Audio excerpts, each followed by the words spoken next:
Pertama sekali, saya tak sangka TC saya pun disebut. Mesti dia kata TC Wahabi kan. Sebab saya kaji pasal Ibn Qayyim. Saya heran, antara siapa yang hebat, Aswaja Malaysia ke Syekh Harab? Kerana saya belajar di University of Jordan. Di sana ada pensyarah yang beraliran Asy'ariyah dan dia ada aliran Salafi. Tetapi mereka luluskan juga TC saya. Dan TC ni bukan dinilai oleh seorang. Saya kena bentang depan 9 orang profesor untuk meluluskan tajuk, dan mereka luluskan tajuk saya.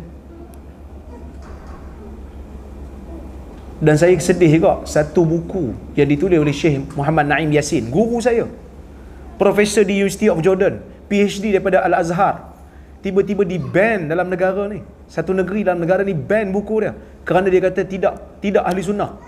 Kadang-kadang kita heran, ahli sunnah ni siapa?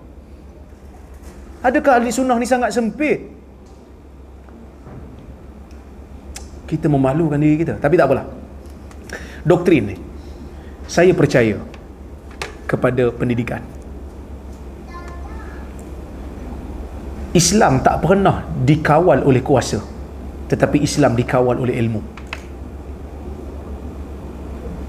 Sebab tu saya kurang setuju jugalah kita guna kuasa ni untuk kawal agama. Takkan boleh. Kerana agama ni di akhirnya akan membawa kepada tafsiran individu yang ada kuasa. Zaman Mu'tazilah kuat, Ma'mun Mu'tazilah, maka kuatlah Mu'tazilah. Habis Ma'mun tak ada, masuk zaman Mu'tasim, mula masuk zaman Wathiq, masuk zaman Mu'tasim, Mu'tasim tak setuju dengan Mu'tazilah. Akhirnya Mu'tazilah tak ada. Walaupun satu ketika sangat kuat. Percayalah, yang batil akan tetap batil. Yang batil akan batil. Memang Allah Ta'ala kadang-kadang memberikan sedikit kuasa kepada mereka sebagai ujian kepada kita. Tapi insya-Allah kita teruskan kerja dakwah. Kita teruskan menerang kepada masyarakat. Orang batal kuliah kita, no big deal. No big deal. Mana Ridwan?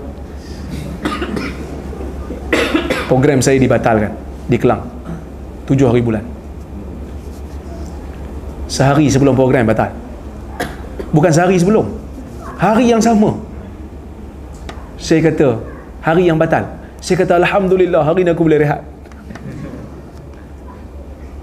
Lagi disekat lagi orang nak dengar. Dan tuan-tuan, saya rasa lah, kalau saya tak bercakap tak dirakam lah kuliah saya dalam YouTube, tuan-tuan pun tak kenal saya. Dan saya pun mungkin tak ceramah di sini.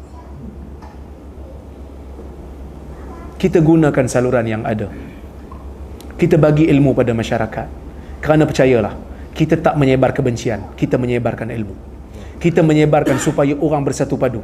Kita sebarkan supaya orang menghormati pandangan-pandangan ulama dan tidak taksub kepada pandangan ulama. Mana-mana orang yang dengar daripada kita, sekali mungkin dia pelik, 2-3 kali dia dengar, dia akan tertarik. Percayalah.